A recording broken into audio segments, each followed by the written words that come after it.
hermanos, los saludamos desde nuestra casa. Pues desafortunadamente hemos tenido que volver un poco a los tiempos digitales al tiempo de transmisión por línea. Al menos la oración lo decidimos por la cuestión de que, aún a pesar de que gracias a Dios seguimos en semáforo amarillo, pues vemos en las noticias que las cosas realmente no han mejorado mucho, y como la oración la tenemos dentro de la iglesia y gracias a Dios había estado yendo gente y todo, entonces bueno, pues preferimos evitar cualquier riesgo. El culto del domingo es un poquito menos riesgoso porque es por fuera, así que los esperamos el domingo, hermanos, a las 6 de la tarde. Llévese un suéter, algo, porque ya empieza como a ser más fresco y no quisiéramos que nadie se enfermara ni que nadie tuviera ninguna complicación respiratoria, y menos ahora que cualquier complicación respiratoria pues se confunde. Entonces abríguese bien para ir al culto, y solo esperamos tener una hora para poder también tener esa prudencia. Y pues bueno, solamente quiero pasar o exponer los temas que hemos venido viendo para no atrasarnos tanto. Y antes de eso, ¿qué les parece si oramos? Señor, gracias por tu fidelidad y tu favor. Gracias por tu misericordia y tu amor. Gracias por tu compañía, Dios. Gracias, Señor, por constantemente recordarnos tu misericordia y mostrárnosla, Señor. Gracias por todo lo que haces en nuestra vida. Buen Dios, queremos pedirte que tú seas guiándonos, que tú nos hagas crecer en ti. Necesitamos de ti, Señor, necesitamos de tu palabra, necesitamos entenderla. Te damos gracias. En Cristo oramos. Amén. Bien, hermanos, hemos visto, y si no han visto, ahí están los links de los temas que hemos venido tocando, muy importantes en cuanto al discipulado. Los hemos venido hablando y meditando porque hay aspectos que, si bien ya sabemos, no los sabemos o a plenitud o no los vivimos a plenitud. Entonces creo que Dios nos está llamando a poder experimentar esa plenitud de libertad que tenemos en Cristo. Y bueno, hemos visto que somos aceptos en Él, que somos amados en Él, que la fe es la base de entender todo esto. Y necesitamos ahora, el quinto capítulo se llama preparación. ¿Cómo me preparo para cumplir el propósito que Dios me dio? Vimos la semana pasada que el propósito que Dios nos dio no tiene que ver con el ministerio, ni con los dones, ni con los talentos. Tiene que ver con el llamado que todos como hijos de Dios tenemos a ser imagen de Cristo. Ese es el propósito. Si usted tiene dudas de a qué Dios me llamó, qué Dios hizo, cuál es mi ministerio, cuál es el propósito por el cual fui creada, bueno, digamos que el general, el que a todos nos dio y que lo debemos de poner en práctica, es que somos imagen de Jesucristo. Debemos ser imagen hasta que Cristo sea formado en nosotros, decía Pablo en Gálatas. Entonces, ¿qué necesitamos? ¿Cuál es la preparación para llegar a este propósito? Y en este tema solo marca dos cosas, y son relativamente rápidas, hermanos. El ingrediente básico para el crecimiento y para la preparación, hermanos, es palabra clave, se llama necesidad. Si yo no tengo necesidad, yo no voy a hacer algo. Si yo no tengo hambre, pues no como. Bueno, hay gente que sí va, pero si no tengo hambre, no como. Si no tengo sueño, no me duermo. Si no necesito dinero, pues no trabajaría, ¿verdad? Pero tenemos necesidad. Tenemos necesidad constantemente. Entonces, el ingrediente básico para el crecimiento ahora espiritual, hermanos, es la necesidad. La razón por la que nuestro Padre crea y permite necesidades en nuestras vidas es para pasarnos de todo aquello que está fuera de Cristo a estar centrado en Él. ¿Sí? Él empieza a construir en nosotros esa necesidad. Para nuestro crecimiento, la necesidad provoca que nos extendamos y nos apropiemos por fe de aquello que requerimos. Y eso solo proviene de nuestro Señor Jesús. Y la verdad, usted sabrá el verdadero valor de las cosas. Se les conoce cuando uno tiene necesidad de ellas. Si nosotros no tenemos, yo no sé si usted, yo gracias a Dios, creo que no he pasado por eso, pero gente que realmente tiene hambre, valora, ¿verdad? Valora mucho más la virtud de tener un plato en la mesa que los que constantemente tenemos. Esta necesidad nos hace valorar más las cosas. Entonces, Dios se muestra a nosotros a través de nuestras necesidades, y la necesidad provoca que lo encontremos. Hablo de dos tipos de necesidad. Una, de la prueba, de las dificultades, pero también del hambre y de la necesidad de conocer a Dios. Dudo mucho, dice el autor, que hayamos aprendido algo fuerte y sólido, excepto que hayamos aprendido de esta manera, a través de la fuerte necesidad que tenemos de algo. Para muestra un botón, ¿cuántos de nosotros nos acercamos a Dios porque teníamos una necesidad? Y es cierto que no es lo más correcto, es cierto que el Señor espera que entendamos que somos pecadores, pero la realidad es que Dios en su misericordia usa la necesidad de física, la necesidad de una respuesta para atraernos a Él. Pero también Dios pone en nosotros la necesidad de conocerle a Él, la necesidad de tener esa comunión con Dios, ese conocimiento de Dios. Sin hambre espiritual, hermanos, no podemos alimentarnos de Jesús. Sin hambre no podemos realmente conocer a Jesús. Por eso Jesucristo dijo: felices, bienaventurados los que tienen hambre y sed de justicia, porque ellos van a ser saciados. Solamente aquellos que tienen hambre.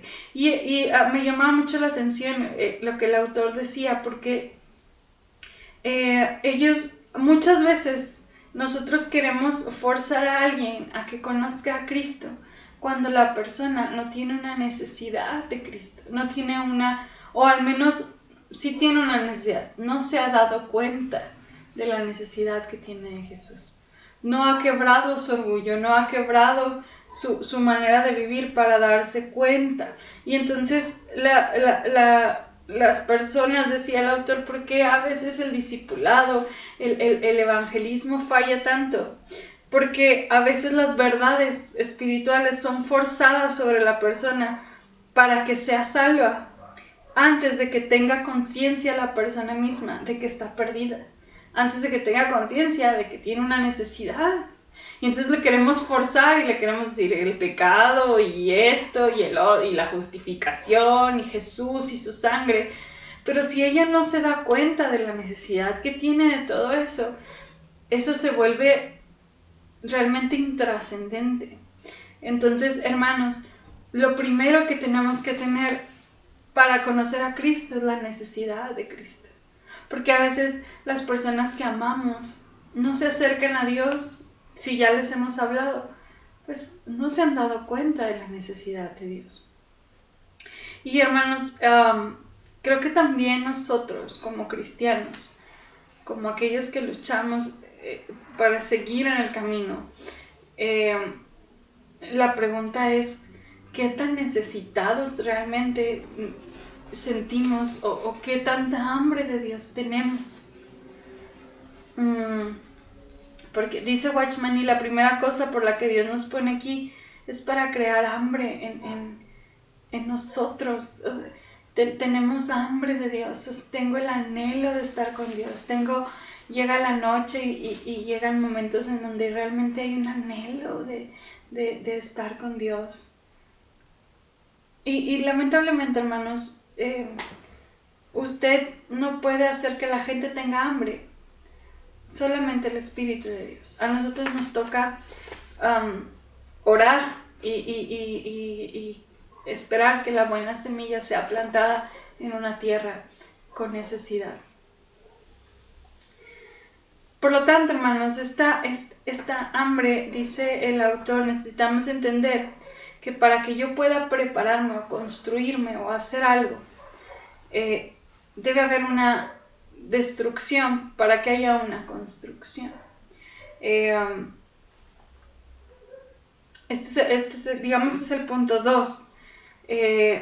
Hablamos de necesidad y ahora hablamos de construcción, es decir, tengo que aprender a entender qué hay de malo en mí para poderlo romper y que realmente Cristo construya algo. Cuando Cristo viene a nuestra vida, ya tenemos una vida formada, decisiones que tomamos, muchas cosas, y entonces hay que tumbar todo eso para que Cristo construya.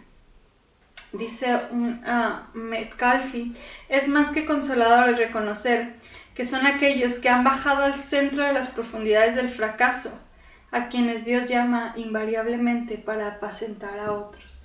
O sea, es necesario que Dios nos rompa para volvernos a construir.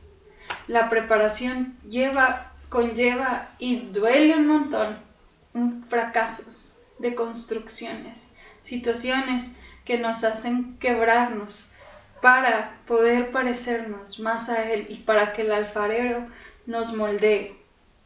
Sin una experiencia amarga de su propia inutilidad y pobreza, seremos incapaces de llevar la carga de un ministerio. Los hombres que tienen conocimiento de primera mano del cuidado amoroso del buen pastor y la habilidad que tiene de curar a aquel que ha venido humildemente a confiar en Él y solo en Él. De tal manera, este hombre no se desespera fácilmente de los demás. Antes mira más allá de la pecaminosidad o falta de voluntad o necedad al poder de un amor invariable, porque ya ha experimentado el fracaso. Para que me entiendan, bueno, en la preparación necesitamos necesidad o hambre de Dios. Necesitamos ser deconstruidos, necesitamos, no que lo pidamos, pero probablemente o casi estoy segura que padeceremos por fracasos o por situaciones difíciles para que Dios realmente pueda formar su imagen en nosotros. Cuando Jesús le dijo pastorea mis ovejas a Pedro, no fue cuando él le dijo, no, Dios, yo voy a dar la vida por ti. Cuando Jesucristo le confió sus ovejas, fue después de que fracasó en cumplir sus votos. Y después de haber llorado amargamente, entendiendo que él era realmente un fracaso, y en ese momento Jesús le confió a sus ovejas. No estoy diciendo que Jesús espera que tengamos baja autoestima y que andemos por la vida, por la calle de la amargura, sino que entendamos que de verdad no hay nada bueno en nosotros. Todo lo que tenemos, todo lo que somos, Dios lo debe transformar para Él. Sí, Dios nos ha dado habilidades y dones y hay muchas cosas buenas o admirables en cada uno de nosotros, hablando en habilidades, pero sin la llenura del Espíritu realmente eso se va a convertir en una vanagloria y no en el reconocimiento a Dios. Dios tiene que quebrar nuestra vida. Dios tiene que hacernos ver que realmente somos hombres y mujeres vulnerables, que pecamos, que seguimos buscando de su gracia y de su misericordia como el primer día, porque seguimos necesitándolo igual. A pesar de que crecemos y a pesar de que ya no somos los mismos, el Señor sigue escarbando y sacando cosas de nuestro corazón Cada día necesitamos deconstruirnos para que Él construya algo de nosotros. Y la 3, que va de la mano un poquito con esta deconstrucción, es entender que hay una lucha entre el yo y Cristo. Porque tarde o temprano el Espíritu Santo comienza a mostrarnos cuál es nuestro problema básico como creyentes. La infinita diferencia entre yo y Cristo.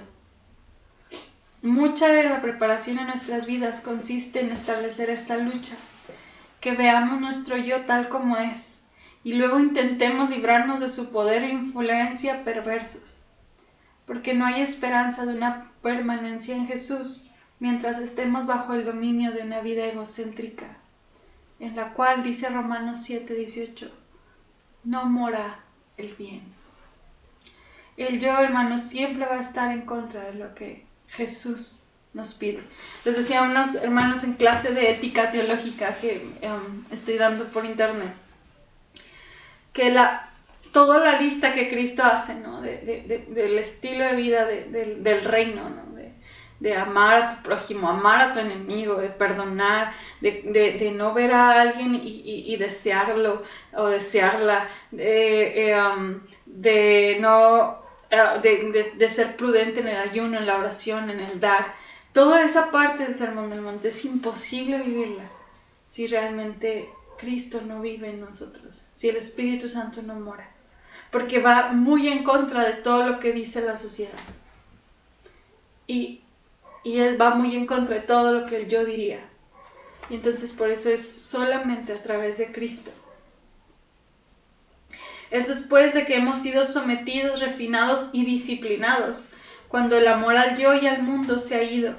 Entonces aprendemos a permanecer en contacto con Él en todo tiempo y en todos los lugares o entornos. Esta lucha, hermanos, entre la vieja naturaleza y ahora la vida a Cristo es llegar al punto en reconocer totalmente que somos inútiles y que nuestro fracaso rompe corazón en cada faceta de nuestra vida cristiana es la preparación de nuestro Padre para su éxito. Este proceso negativo de muerte al yo finalmente nos conduce a una promesa positiva, estando persuadidos de que el que comenzó en vosotros la buena obra la perfeccionará hasta el día de Cristo. Filipenses 1:6. Hermanos, no olvidemos que comenzamos por pura gracia. Así como el día que usted se sintió y entendió que era pecador, y entendió que necesitaba un Salvador, y entendió que Dios le da vida a su vida, debemos continuar y llegar en esa misma base. Estemos firmes en la libertad con que Cristo nos hizo libres, con la gracia. Usemos nuestra voluntad para creer, para recibir, para no ejercer esfuerzo tratando de lograr lo que Dios solamente puede lograr. Hermanos, mantengámonos firmes en la verdad. Cristo nos llevará paso a paso dentro de la preparación necesaria para mostrar su gloria y para ser imagen de Él. No nos cansemos. El Señor se glorifica en una persona cuyo corazón está determinado a cualquier costo, de cualquier manera, hacia la meta por cual es Dios mismo. El hombre que no tiene realmente el anhelo de conocerle fácilmente quedará de lado cuando se dé cuenta a lo que tiene que renunciar, cuando se dé cuenta a lo que tiene que destruirse en su corazón para que Cristo haga. Recuerdo una imagen de C.S. Lewis, no recuerdo en qué libro era, pero dice que cuando Dios entra al corazón de una persona, primero vemos que hace unos arreglos a nuestra casa, al corazón. Vemos limpiando unos cuartos, tirando la basura unas cosas y decimos, está bien. Pero de repente llega con maquinaria y empieza a tirar techos y puertas y paredes. Pero no nos hemos dado cuenta que lo que el Señor quiere es construir un palacio para Él en nuestro corazón. Y eso cuesta y duele, pero el resultado será glorioso y seremos la imagen de Cristo, esperanza de gloria, a este mundo tan sucio y tan lleno de desesperanza. Termino con esta frase que me encantó. Dice: hermanos, no tenemos que escalar, debemos ser llevados en el tren de su triunfo. A lo largo de ese camino, Jesucristo ya ha ido antes y en cada punto ha vencido por nosotros. Cada enemigo ha sido enfrentado, cada adversario ha sido vencido. No queda nada que no haya sido puesto potencialmente bajo sus pies. Y no queda nada en este universo capaz de vencer al más pequeño de los hijos de Dios, que ha tomado la mano del Señor y dicho: Señor, llévame al lugar donde tú estás, en virtud de la sangre que tú ya has pasado por la victoria. La gloria excelsa del Señor está en un caminar tranquilo y seguro durante un día de adversidad, un día de sequía, cuando las cosas cercanas a nosotros están siendo sacudidas y tiemblan. No hay pelea que el Señor no conozca, no hay camino por el cual el Señor ya haya pasado.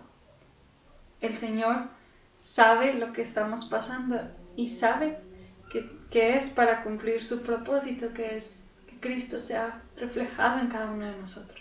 Nos está preparando para eso. ¿Y qué necesitamos? Valga la redundancia, necesidad de Él. Entender que pasaremos por fracaso o por luchas o por darnos cuenta de quiénes somos.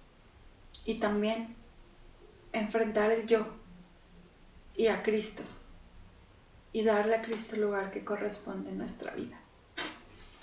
Permítanme orar, hermanos, para despedirnos y esperemos que haya sido de bendición. Próximo viernes estaremos escuchando otro que se van construyendo y vamos creciendo en el conocimiento de Cristo. Vamos ahora. Señor, gracias. Gracias, Señor, por recordarnos el grande amor que tú tienes, pero la inmensa necesidad, Dios, que nuestro corazón requiere para buscarte. Dios, rómpenos, rompe nuestro orgullo, rompe nuestra indiferencia, rompe, Dios, nuestros miedos, Dios, rompe todo aquello, Dios, que nos está impidiendo el crecer. Danos hambre de ti. Y Padre,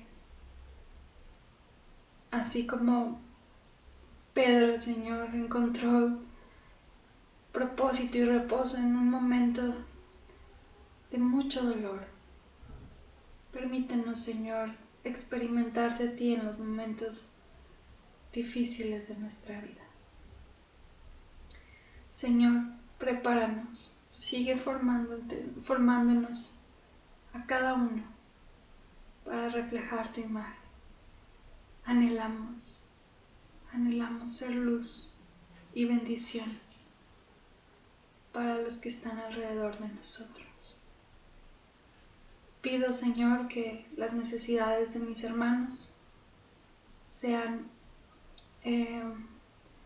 contestadas bajo tu cuidado y bajo tu protección soberana, Señor, bajo tu victoria y tu poder, bajo tu cuidado y voluntad, bajo tus riquezas en gloria. Padre, bendice a cada familia de nuestra amada iglesia. En Cristo Jesús. Amén y amén.